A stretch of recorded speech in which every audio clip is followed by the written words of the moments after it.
Bienvenue dans le débat de France 24. C'est devenu l'invité surprise désormais à chaque scrutin en Occident. La Russie, soupçonnée d'agiter en coulisses ses fermatrolles et autres conseillers de l'ombre pour tenter d'influer sur le cours électoral. Dernière accusation en date, celle qui émane d'une commission parlementaire britannique. Une enquête lancée en 2017. Ses conclusions remises à Downing Street l'année dernière étaient jusque-là restées sous le coude de Boris Johnson. Et pour cause, elle soupçonne le gouvernement britannique d'avoir négligé d'enquêter sur ces fameuses ingérences, notamment lors du référendum sur le Brexit et après. Qu'en est-il vraiment? Espionnage, ingérence, les grandes manœuvres réelles ou supposées de la Russie? On en débat avec ici même à mes côtés Julie Dungelove, journaliste à France 24. Bonjour Julie. Bonjour Raphaël. Vous avez enquêté, c'était pour un documentaire avec Catherine Norris-Trent et Ania Stroganova, diffusé sur notre antenne l'année dernière, sur la manière dont la Russie avait pu tenter d'influencer les dernières élections européennes. On va en parler dans un instant. Face à vous, Fabrice Epelboin, bonjour. Bonjour. Enseignant à Sciences Po Paris, vous êtes spécialiste en guerre informationnelle. Merci d'être avec nous. Nous irons également dans ce débat à Madagascar où Gaëlle Borgia, correspondante sur place de France 24, a reçu cette année le prix Pulitzer avec d'autres confrères journalistes pour une série d'articles dans le New York Times détaillant la manière dont la Russie tente de peser sur les affaires politiques d'autres pays. Ça aussi, on va en parler avec vous, Gaëlle. Et puis avec nous en direct de Moscou, Xavier Moreau, fondateur du think tank Strapol et expert de l'ex-Union soviétique. Merci d'être avec nous. Mais d'abord, direction Londres où l'on retrouve Hervé Amoric pour France 24. Hervé, d'abord, que dit et que ne dit pas ce fameux rapport de la Commission sur le renseignement et la sécurité? Ce rapport de 50 pages dresse un catalogue d'espionnage, de tentatives d'ingérence dans le système politique britannique et bien sûr même de tentatives d'assassinat. On se souvient l'an dernier des tentatives d'assassinat, d'empoisonnement de l'ancien espion russe Sergei Skripal et de sa fille Yulia. Donc c'est après ce cas-là qu'a été ordonnée cette enquête parlementaire qui devait justement mettre l'accent sur l'ingérence russe dans le système politique britannique. Et donc il y a eu effectivement enquête, notamment évidence que l'État russe a essayé de manipuler la campagne électorale, référendaire sur le référendum pour l'indépendance de l'Écosse en 2014. Mais ce qui hérisse le poil des auteurs de ce rapport, c'est surtout qu'après cette évidence en 2014, il n'y ait pas eu une enquête, il n'y a pas eu de la part du gouvernement britannique une préparation particulière lorsqu'est arrivé 2 ans plus tard, en 2016, le référendum sur le Brexit. Il y a un des membres de la commission parlementaire qui dit même que les autorités ont soigneusement évité d'enquêter. Nous avons parlé au patron de cette commission parlementaire, l'ancien député conservateur Dominic Grieve. Il a dit qu'il a demandé au service de renseignement britannique pourquoi, quelles sont les preuves de l'ingérence russe en matière dans le référendum sur le Brexit, bien sûr, qui a été remporté par le parti de Boris Johnson, ceux qui souhaitent sortir de l'Union européenne. Eh bien, on lui a répondu qu'il n'y avait pas de preuves parce que personne n'avait enquêté.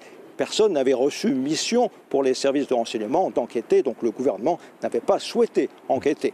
Oui, vous avez interrogé effectivement Dominic Grieve, le patron donc de cette commission parlementaire sur la sécurité à l'origine de ce rapport. Voilà ce qu'il vous a répondu, on va l'écouter. Nous avons maintenant des preuves que l'État russe se mêle au processus démocratique dans d'autres pays pour essayer de le régler à la façon dont ils le veulent. Et ce qui est remarquable, c'est qu'il n'y a pas eu d'enquête interne des services secrets sur l'activité des Russes pendant le référendum du Brexit. Et pendant le référendum même, il est tout à fait clair qu'on ne comprenait pas qu'il y avait un risque que ça pouvait arriver. Voilà, ce qui est remarquable, nous dit Dominic Grieve, c'est qu'il n'y a pas eu d'enquête interne des services secrets sur l'activité des Russes pendant le référendum du Brexit. Ça prête, ça Hervé, le flanc à tout simplement des accusations de connivence de la part du gouvernement britannique de l'époque. Absolument, c'est pourquoi Downing Street s'est empressé aujourd'hui de nier, de rejeter toute forme de complaisance à l'égard de l'État russe et aussi de rappeler que le référendum sur le Brexit, ses résultats, en tout cas son résultat, n'est pas remis en question par ce rapport, que les résultats restent équitables et bien entendu, cela ne va changer en rien le calendrier de sortie de l'Union européenne proposé par Boris Johnson, donc la fin de la période de transition au 1er janvier prochain. Et évidemment, on comprend de mieux en mieux pourquoi Boris Johnson a hésité à publier ce rapport avant les élections législatives de décembre dernier qui l'ont conforté au pouvoir à Downing Street. Parce qu'effectivement, son parti conservateur a été sérieusement mis dans l'embarras par ce rapport. Si on comprend bien, pour résumer, Moscou aurait voulu favoriser plus spécifiquement le parti conservateur et notamment sa frange, la plus radicale, les Brexiteurs. En tout cas, une façon de la part d'une puissance étrangère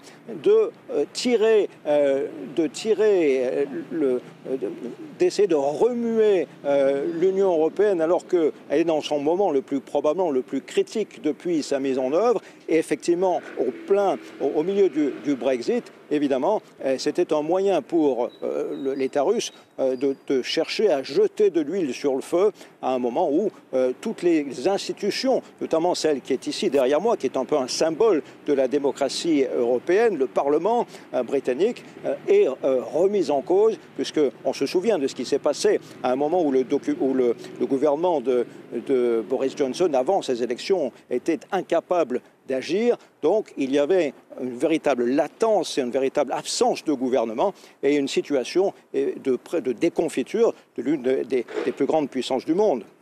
Xavier Moreau du think tank Stratcom à Moscou, ces accusations portées aujourd'hui par cette commission parlementaire britannique, elles vous semblent fondées, celles de tentatives d'ingérence de la Russie et d'un certain laisser-faire des autorités britanniques? Non, ça ne paraît pas très sérieux, d'une part parce que les Russes ne se font aucune illusion. On est dans la même situation qu'aux États-Unis, c'est-à-dire que ce soit les conservateurs ou les travaillistes, ils sont, je dirais, structurellement hostiles à la Russie. C'est exactement comme aux États-Unis. Ensuite, l'illusion que la Russie voudrait la fin de l'Union européenne est totalement absurde. Je vous rappelle que sur les près de 600 milliards de dollars de réserves de change de la Russie, 30% sont en euros. La disparition de l'Union européenne serait un problème grave pour la Russie parce qu'elle ne saurait pas quoi faire des 30% de ses réserves. Donc ce rapport montre surtout que quand il s'agit d'occuper la scène publique anglaise ou américaine, ce sont toujours les bonnes vieilles recettes. Et je dirais le parti pardonnez-moi, les bonnes vieilles recettes de qui? Rapport, pour vous, en gros, c'est un coup de com', mais qui en est à l'origine?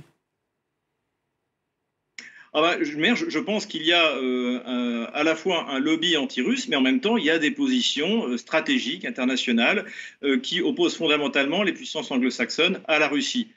Ça date pas d'aujourd'hui, ça date du 19e siècle, on pourrait rappeler la guerre de Crimée, et l'Angleterre se voit comme un des leaders de cette campagne contre la Russie. Il y a une erreur dans ce rapport, c'est que de dire l'Angleterre se voit comme la cible principale des Russes.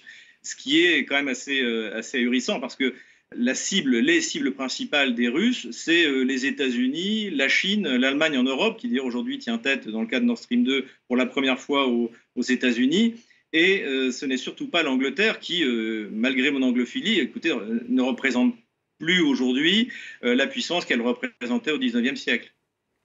Une réponse peut-être rapide d'Hervé Amorik sur ce qui vient d'être dit à l'instant par Xavier Moreau, qui doute finalement à la fois la véracité et même des intentions des auteurs de ce rapport.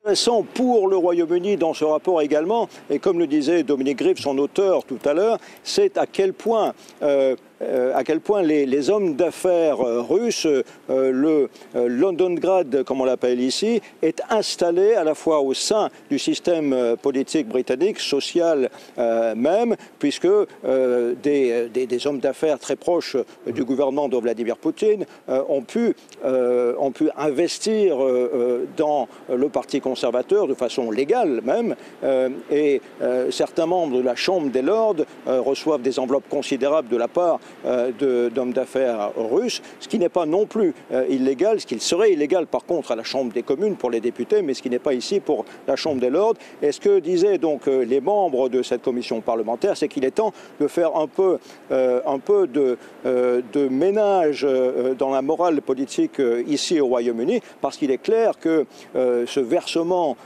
d'argent, ces financements ne sont pas sans contrepartie. Alors contrepartie, laquelle, difficile de s'en assurer, difficile de savoir exactement comment l'influence du gouvernement Poutine se fait, mais il est clair en tout cas que les hommes d'affaires proches de Vladimir Poutine ont une influence à la fois et n'ont pas une intention ici. délibérée d'une partie de la classe politique britannique, en l'occurrence les auteurs de ce rapport, de discréditer Moscou,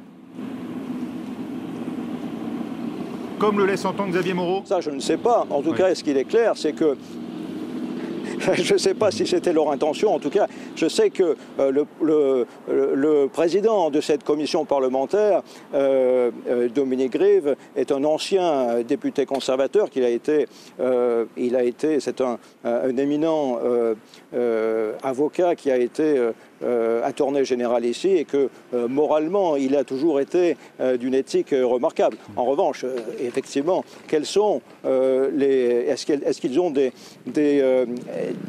ont des véritables raisons secrètes d'intervenir? Est-ce qu'il y a un complot politique derrière ça? Je ne le crois pas, mais en fait, c'est une analyse qui n'est que de l'opinion. Julie Dungelow, c'est un autre type d'ingérence que vous vous êtes intéressé, celle qui concerne les élections européennes qui avaient lieu l'année dernière. Dans un documentaire diffusé sur France 24, ça s'intitule « Quand la Russie s'en mêle ». En voici un extrait.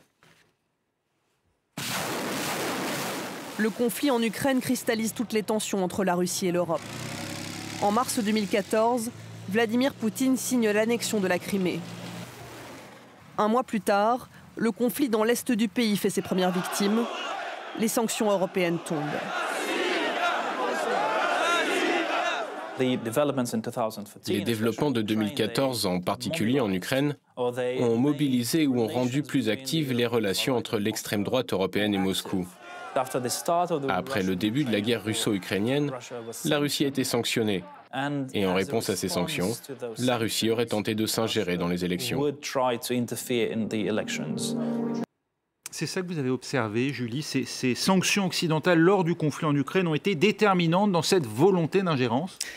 Lorsqu'on a tourné ce documentaire, on a interviewé énormément de personnes, beaucoup de gens d'ailleurs qui ne sont pas dans le reportage, pour essayer de comprendre quel était le jeu russe en Europe. Et ce que tout le monde nous disait, c'était que le point de départ de tout ça, c'était l'annexion de la Crimée et les sanctions européennes. Et que c'est à partir de ce moment-là que Vladimir Poutine et la politique russe a commencé à se tourner vers notamment les partis d'extrême droite européens. Et on l'a vu notamment en 2014, Vladimir Poutine rencontre Matteo Salvini, qui à l'époque n'est personne, il n'est pas encore président du Conseil ou ministre de l'Intérieur italien. Ensuite, il rencontre des membres du FPÖ autrichien, parti d'extrême droite autrichien. Il a rencontré également Marine Le Pen pendant la campagne présidentielle française. On sait que le Front National a eu un prêt de 11 millions d'euros. Des SMS ont été divulgués qui prouvent que tout cela était en contrepartie d'une position en soutien à l'annexion russe en Crimée. Valéran de Saint-Just, le trésorier du Front National à l'époque, s'en défend d'ailleurs dans votre documentaire. Oui, tout à fait, il s'en défend. Il dit que juste il y a eu un prêt, ils ont été consultés des banques et que c'est les banques russes qui leur ont prêté de l'argent. On a vu aussi pendant cette campagne européenne un scandale sur le parti d'extrême droite allemand, l'AfD, Alternative für Deutschland, et des documents qui avaient été dévoilés comme quoi les Russes avaient aidé Markus Frohnmayer à devenir député en échange de quoi? Toujours d'une position favorable à l'annexion russe sur la Crimée. Voilà ce qu'on a pu observer pendant cette enquête qu'on a mis de longs mois à faire en tout cas. Peser sur le cours des élections, Fabrice Epelboin, ça vous semble réaliste, possible? Ça aurait semblé tout simplement impossible à faire il y a encore quelques années. Est-ce qu'il y a une véritable volonté russe et de manière organisée et presque stratégique? Alors ça n'a rien de spécifiquement russe. Si vous prenez une société comme SCL, qui est plus connue sous le nom de Cambridge Analytica, dont c'est une filiale, elle est intervenue dans une centaine d'élections dans 30 pays différents. Et on est juste sur une entreprise privée. Il y en a des dizaines, peut-être même des centaines comme ça. Et on n'a même pas abordé les acteurs étatiques comme la Russie, l'Angleterre, les États-Unis, Israël, qui ont ces capacités d'un point de vue étatique. Avec une efficacité avérée à chaque fois?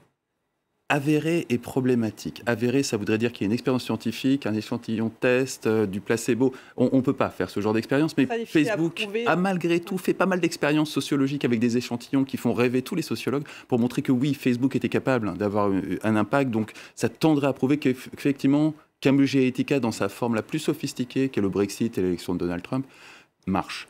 Pour les autres... 70 000 voix d'avance sur 4 ou 5 États qui ont été les États clés. Plus exactement, un jeu extrêmement fin d'État à État qui suit cette logique de victoire par étape à la Tour de France propre aux élections américaines, où là, fondamentalement, ce qui compte, c'est exactement comme le Tour de France, c'est de gagner certaines étapes et de continuer la course en tête. C'est un jeu extrêmement fin. Les élections européennes sont plus traditionnelles, on va dire, donc moins peut-être susceptibles d'être influencées, mais malgré tout, il n'y a absolument aucun doute à ce jour qu'il y a possibilité d'interférer dans l'opinion publique à travers les réseaux sociaux. Il n'y a absolument aucun doute à ce jour que toutes les grandes nations qui ont pris la marche de la révolution numérique ont ces capacités d'action. Les Anglais développaient de l'armement informationnel de type Cambridge Analytica en 2014. Les Américains l'avaient à disposition dès 2010. Les Israéliens, pareil. Ils en ont la capacité. Sont-ils tous passés à l'acte ? Écoutez, il n'y a pas de preuves formelles, mais typiquement, dans les documents Snowden, dans l'un des documents Snowden révélés en 2014, on a découvert que le CGHQ, qui est la NSA anglaise, disposait de technologies qui leur permettaient de truquer les sondages en ligne, d'impacter sur la popularité d'un article, d'intoxiquer les journalistes pour leur donner une fausse illusion de popularité de certains sujets et relancer certains sujets. Des armements assez sophistiqués, pas tant d'un point de vue technologique, mais d'un point de vue impact sur l'opinion publique. L'Angleterre dispose depuis plus de 5 ans d'armements très sophistiqués. Les Russes ont une toute autre approche tactique, mais il n'y a aucune raison de penser qu'elle ne soit pas efficace. Les Israéliens, c'est encore une autre approche. Et tous ces pays, toutes ces entreprises, il y a une multitude d'entreprises qui proposent ce genre de services, interfèrent dans les élections de tout un chacun. Ça a toujours été le cas, ou est-ce que ça a atteint une magnitude sans précédent aujourd'hui ? Ça a atteint une magnitude absolument incroyable aujourd'hui, mais ça relevait de la théorie du complot il y a 2 ans. Alors que très concrètement, on a les preuves indéniables, ne serait-ce que le document Snowden. Depuis 5 ans, on sait que ça existe. Le problème, c'est qu'on a commencé à découvrir cela par l'angle américain et anglais. Et donc, du coup, c'est devenu un peu un tabou. Quand les Russes s'en sont mêlés, tout d'un coup, c'est devenu exclusivement des usages russes. Les Russes sont un acteur parmi d'autres. Ce qu'on a pu constater, nous, pendant justement cette enquête que nous avons menée, c'est que les outils étaient multiples. Il y avait le financement de partis politiques ou le rapprochement avec certains partis politiques d'extrême droite, mais aussi, bien sûr, ce dont vous parliez, à savoir l'influence sur les réseaux sociaux, avec les fermatrolls, notamment à Saint-Pétersbourg, où nous étions d'ailleurs allés, et puis les outils de soft power russes, et notamment les médias comme RT, ex-Russia Today, ou encore le site comme Sputnik, et donc que cette influence russe passait par différents canaux. Gaël Borgia de France 24, vous vous êtes intéressé, vous, à l'élection présidentielle à Madagascar en 2018, que vous avez couverte pour France 24. Et avec Michael Schwirtz du New York Times, vous avez mis au jour une opération délibérée de la Russie pour peser sur le cours de cette élection. Expliquez-nous. Oui, effectivement. En fait, Madagascar, c'est vraiment un cas d'école, parce qu'à ma connaissance, c'est la première fois que qu'une équipe de Russes s'installe dans un pays quasiment 1 an avant la présidentielle. Et ce qui s'est passé, ils étaient une quarantaine, ils ont investi un hôtel pendant plusieurs mois, et c'est à partir de là, à partir de ce QG, qu'ils menaient leurs opérations d'ingérence électorale. Donc leur but, c'était de soutenir le président sortant, et à côté de ça, ils ont approché plusieurs petits candidats à qui ils ont proposé de l'argent. C'est vraiment l'argument financier imparable qui a fait qu'ils ont pu rapidement intégrer des équipes de campagne jusqu'au plus haut niveau, à tel point qu'ils prenaient des décisions et étaient vraiment les stratèges dans ces équipes de campagne de candidats. Et ce qui était intéressant, c'est qu'ils faisaient ça au vu et au su de tous. On pouvait les voir dans les meetings de campagne, ils accompagnaient les candidats dans leurs déplacements. Et donc, ça s'est fait quasiment...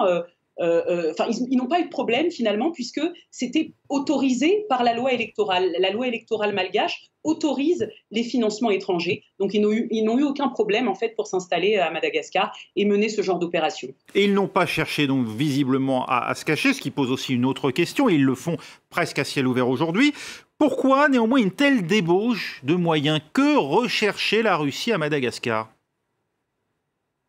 Alors l'idée, c'était vraiment de faire main basse sur des ressources minières. Il faut savoir qu'il y a beaucoup de richesses dans le sous-sol malgache.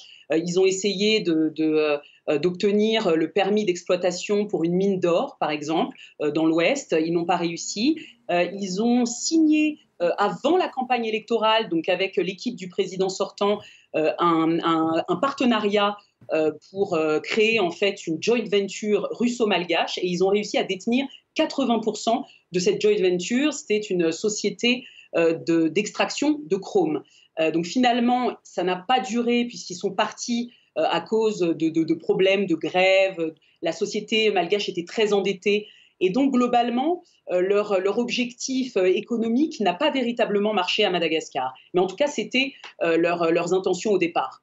Vous restez avec nous, Gaël Borja. Peut-être une question d'ailleurs, Gaël, vous avez entendu parler éventuellement, puisque évidemment Madagascar se trouve sur le continent africain, d'autres tentatives russes concernant le reste du continent, peut-être rendues moins publiques?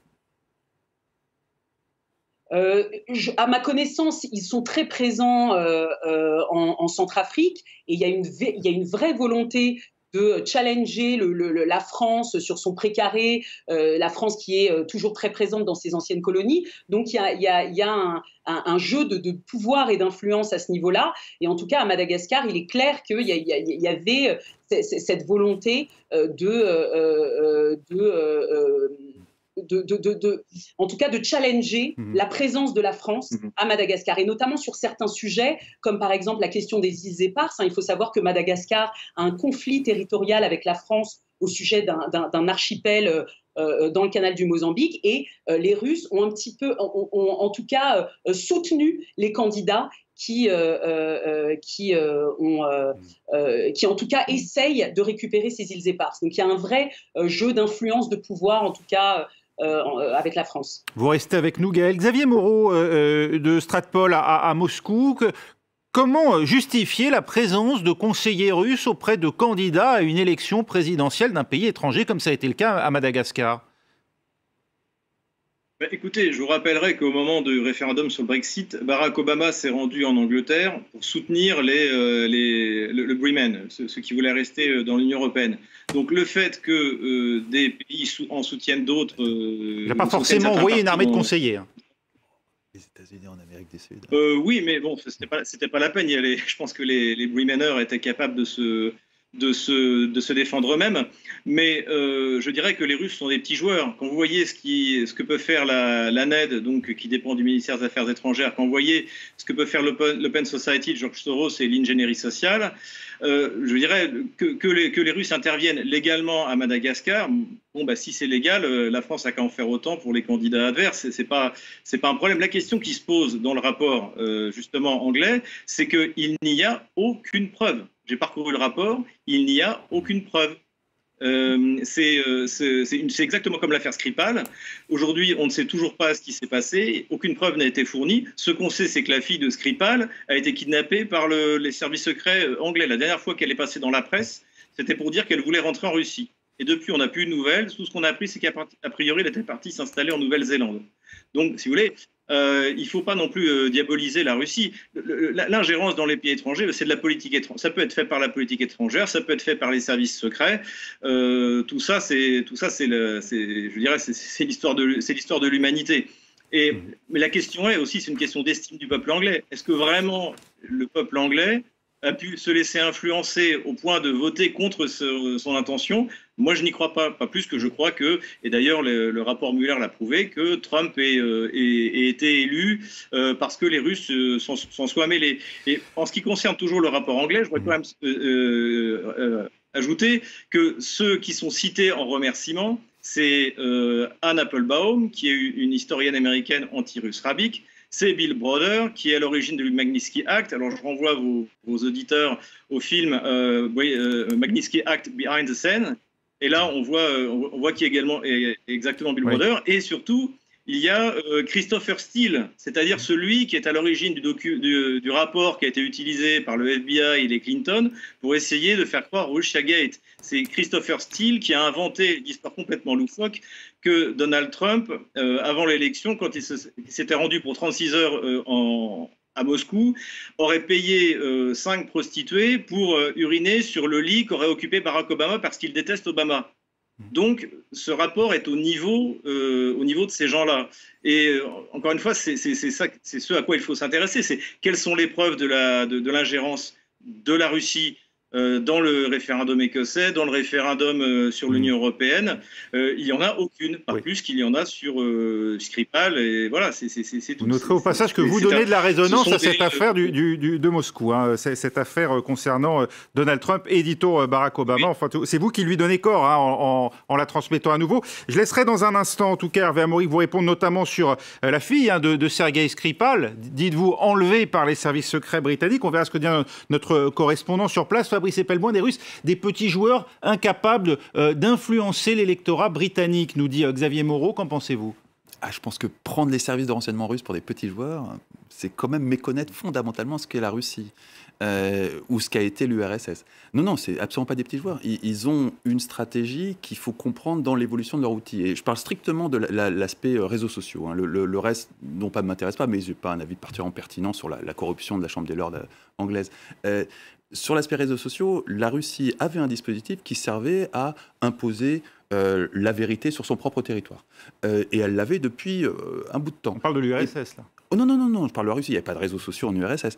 Et à un moment, à peu près dans ces eaux 2014-2015, là où l'Angleterre également s'est dotée de tels dispositifs, là où plein de nations se sont dotées de tels dispositifs, la Russie a reconverti son dispositif pour aller faire des opérations sur des territoires extérieurs.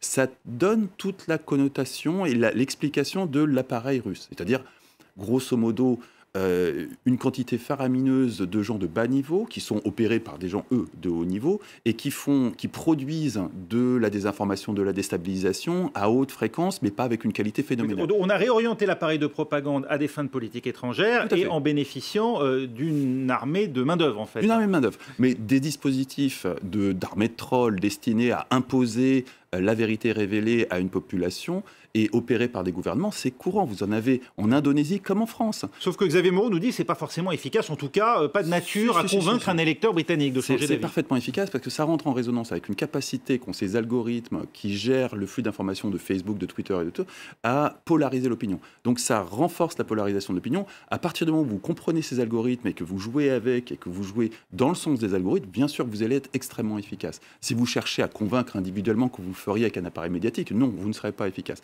Mais si vous comprenez l'environnement technologique et sociologique dans lequel vous interférez, bien sûr, vous allez être extrêmement efficace. Pas autant que Cambridge Analytica, pas autant que d'autres dispositifs d'intervention sur des territoires extérieurs, d'autres pays qui, eux, sont plus focalisés sur la qualité. Je pense à Israël, par exemple. Donc, on va trouver en Israël des opérations qui sont menées par un tout petit groupe de gens, mais alors là, tout le monde a 3 doctorats. Donc on n'est pas du tout sur le même type de dispositif dont peut disposer la Russie, qui elle, joue sur un effet de masse. Malgré tout, c'est aujourd'hui, sans être établi scientifiquement, assez avéré qu'effectivement, ça a un impact. Julie Dinguelot, on va écouter peut-être l'un des repentis des fermatrolls russes que vous aviez interviewé à l'époque à l'occasion de votre documentaire. Je vous laisserai réagir dans un instant. Moi, je devais simplement copier-coller des liens dans différents groupes sur les réseaux sociaux. Des choses comme des nazis à Lugansk en Ukraine ont violé 10 enfants, ou encore des images d'explosions en lien avec la guerre en Ukraine. Quelques minutes plus tard, si mon message n'avait pas été supprimé par le modérateur, je trouvais des messages du genre « Ah oui, c'est vrai, c'est vraiment arrivé ». Et là, j'ai compris, le puzzle était complet. Il y avait l'équipe chargée de créer des fausses informations, des social managers chargés de poster ces fausses informations sur les réseaux sociaux et toute une série de trolls qui se chargeaient de commenter pour dire que tout cela était vrai. Pour qui travaillent les individus semblables à ce témoin que vous avez interviewé à Moscou? Est-ce qu'il a été difficile à trouver d'abord? Il a été difficile à trouver. On a été en contact avec plusieurs anciens trolls. Il y en a beaucoup qui avaient très peur, en fait, parce qu'ils étaient menacés et qui n'osaient pas parler. Donc, selon toute vraisemblance, l'usine à trolls de Saint-Pétersbourg, où on est allé, elle a déménagé, elle n'est plus à l'adresse indiquée. C'est Saint-Pétersbourg et non pas Moscou, pardon. Oui. Eh bien, elle a été tenue par Yevgeny Prigojine, qui est un homme d'affaires proche de Poutine. On l'appelle le cuisinier de Poutine, parce que c'est lui qui a notamment tous les contrats de cantine pour l'armée russe, etc.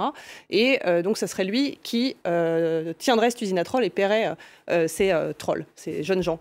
Lui, on l'a contacté à l'époque du documentaire, il nie tout à fait être le propriétaire de cette usine à troll, être responsable de quoi que ce soit. Mais c'est un homme qu'on retrouve aussi dans différentes entreprises, notamment en Libye, avec les hommes de Wagner, etc. Donc c'est un homme qui est proche de Poutine, etc. Ce qui a été assez troublant, en fait, quand on a fait cette enquête, c'est qu'on s'est rendu compte, on est tombé sur les statuts de l'usine à troll, et on s'est rendu compte, en fait, que tous étaient très jeunes. Ils avaient été embauchés comme ça pour créer de la désinformation, et que c'était vraiment tout un manège qui était mis en place. Il appelle, d'ailleurs, ce jeune homme qu'on a rencontré, il appelle ça le manège du mensonge, tellement c'est bien rodé. Ce Yevgeny Prigojine, Gaël Borja, il se trouve qu'il est intervenu aussi à Madagascar. Oui, effectivement, on pense que c'est lui qui est derrière toute l'opération d'ingérence électorale à Madagascar. Et il y avait aussi cette stratégie d'usine à troll à Madagascar. Ça a été d'ailleurs révélé dans un document qu'on a retrouvé avec le New York Times. En fait, ils sont allés jusqu'à recruter également de jeunes malgaches qu'ils ont envoyés en Russie pour écrire des articles en malgache à destination des réseaux sociaux. Donc, ils ont créé des fausses pages Facebook pour des candidats à la présidentielle. Ils ont créé des fausses pages d'information, par exemple. Et donc, effectivement, c'était véritablement au cœur de leur stratégie, l'invasion sur les réseaux sociaux.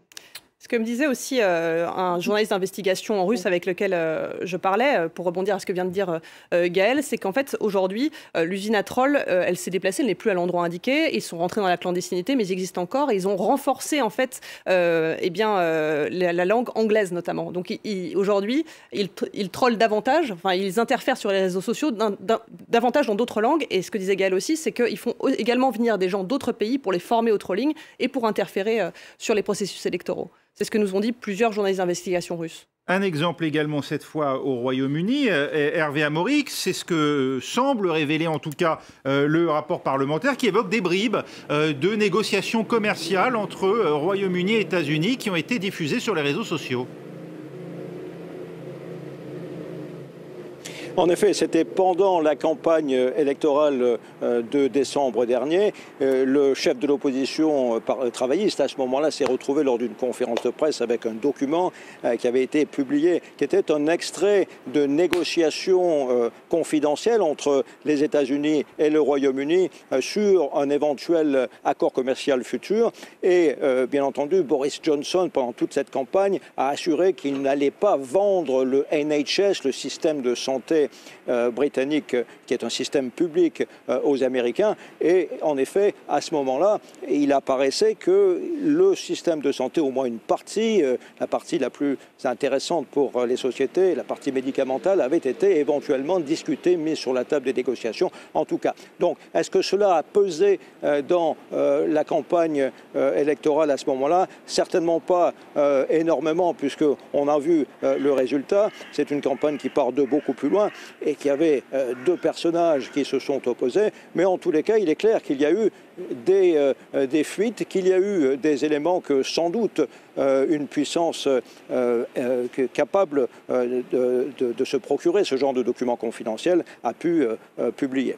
C'est ce qu'on a du mal à comprendre, Fabrice Epelmoin. Comment la Russie, qui semble dans certains aspects de ce rapport avoir voulu nettement favoriser les conservateurs, aurait pu jeter d'une certaine manière cette épine dans le dos de Boris Johnson, puisque ce qui semble fuiter de ces négociations commerciales, c'est que les Britanniques étaient prêts à mettre sur la table le système de santé. C'était quand même un des arguments des travaillistes dans la campagne. Ce qu'il faut bien comprendre, c'est que on n'est pas dans un dispositif d'influence traditionnel du XXe siècle. Celui qui est né d'Édouard Bernays, c'est-à-dire le système politico-médiatique tel qu'on le connaît. Et on est là sur une chaîne qui est financée par l'État français et diffusée à l'international. On fait partie de ce dispositif.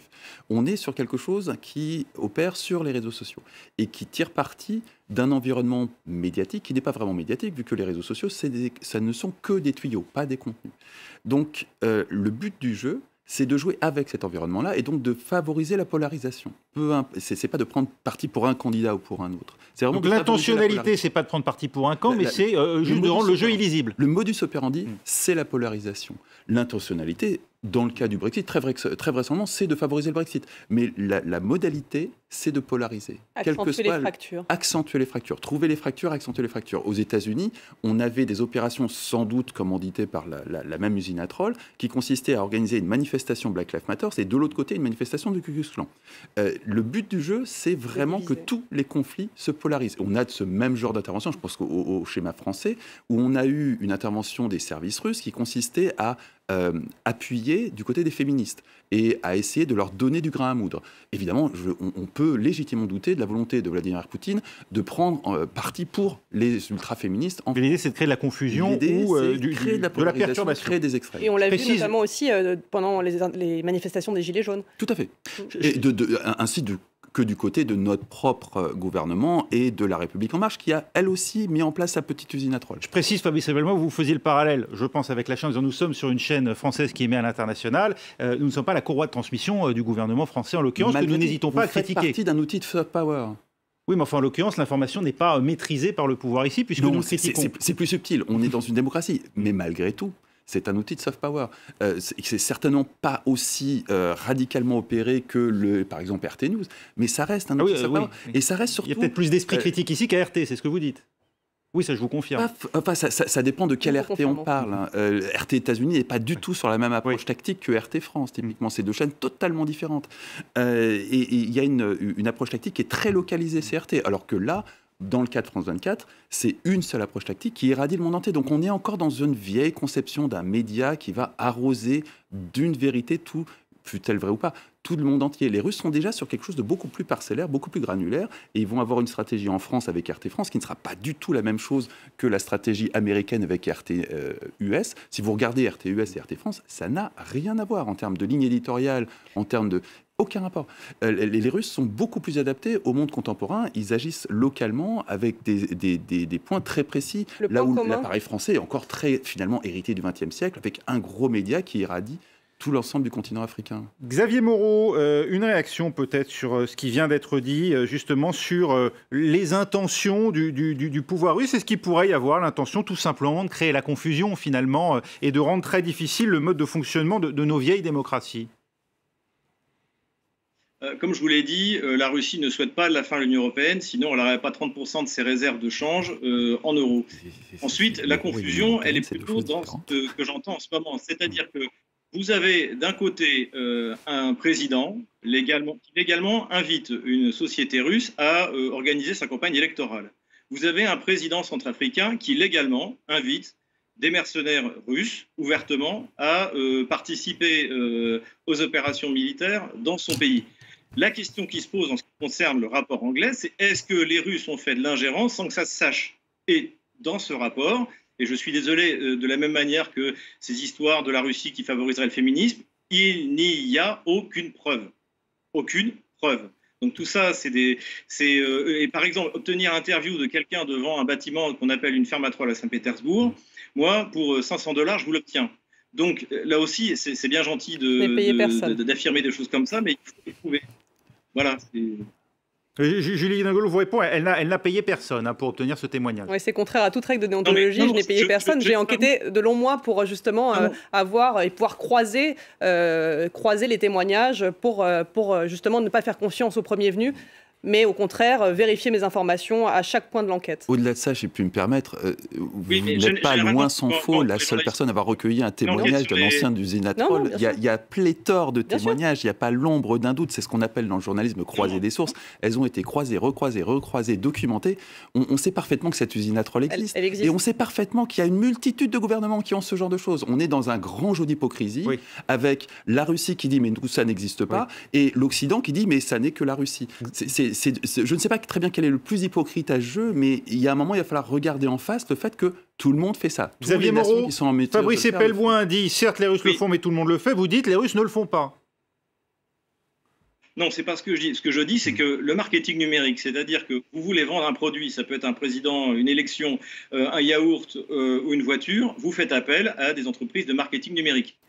Donc, que peut-être dans ce cas-là, de part et d'autre, on ait fait appel à du marketing numérique, pourquoi pas? Et je ne mets pas du tout en cause la probité de vos journalistes. Hein, si c'est ce qu'elle voyait que je disais, c'était pas du tout le cas. Mais par exemple, si vous voulez, il y a une semaine, des journalistes russes ont publié les échanges qu'ils ont eus avec un journaliste de Bellingcat, parce que toutes les enquêtes qu'on fait sur les usines à troll, sur les Russes dans le Donbass, tout ça, généralement, ça passe par une autre usine à Bobar qui s'appelle Bellingcat, donc qui travaille sur l'Ukraine, qui travaille sur le MH17, qui travaille sur Skripal et qui fait du recoupement par réseaux sociaux. Et c'est eux qui sortent tout. Or, il y a une semaine, en Russie, on a montré, justement, les 3 journalistes ont montré qu'ils avaient été contactés par un journaliste de Bellingcat qui leur proposait entre 500 et 1000 $ pour faire des faux témoignages en disant qu'ils allaient écrire des articles dans leur journal pour justement influencer les élections américaines. Fabrice Epelmoy, c'est pour ça que je dis. Fabrice Epelmoy, voilà, je dis pas que les journalistes de France 24. Oui. Mais vous dites qu'on peut facilement manipuler les sources. Alors, sur ce point précis, connaissant Bellingcat, je suis assez surpris qu'ils aillent jusqu'à payer des témoins. Ça me paraît complètement invraisemblable. Mais tout le monde sera libre de vérifier sur les réseaux sociaux ce qu'il en est de cette affaire et quel est son sérieux. Voilà. Ça me paraît, à moi, totalement invraisemblable. Pas plus qu'un journaliste de France 24 qui paierait des témoins. Dieu merci, c'est invraisemblable aujourd'hui. Et si jamais ça arrivait, ça fusillerait la carrière d'un journaliste et c'est tant mieux. Merci. Après, encore une fois, tous les pays qui sont en mesure de le faire, qui ont compris cette évolution du monde, l'ont fait. La France est probablement une malheureuse exception, c'est dû à son illettrisme digital. Mais pour ce qui est de l'Angleterre, de toutes les grandes puissances, la Russie incluse, toutes se sont dotées de tels dispositifs, toutes l'opèrent. Ça n'est pas la puissance morale mais naïve, c'est ce que vous nous dites en conclusion. Illettré. Pas naïf, bon, illettré. C'est encore mieux. Merci beaucoup Fabrice Epelmoy. Merci également à Julie Dungelot d'avoir été avec nous. Merci à Xavier Moreau qui était en direct de Moscou, ainsi qu'à Gaël Borgia depuis Madagascar. Et puis bien sûr qui a suivi toute cette journée pour nous ce rapport et les réactions depuis Londres. C'était Hervé Amaury, correspondant sur place de France 24. C'est la fin de ce débat. Merci de l'avoir suivi. Restez avec nous, l'info continue sur France 24.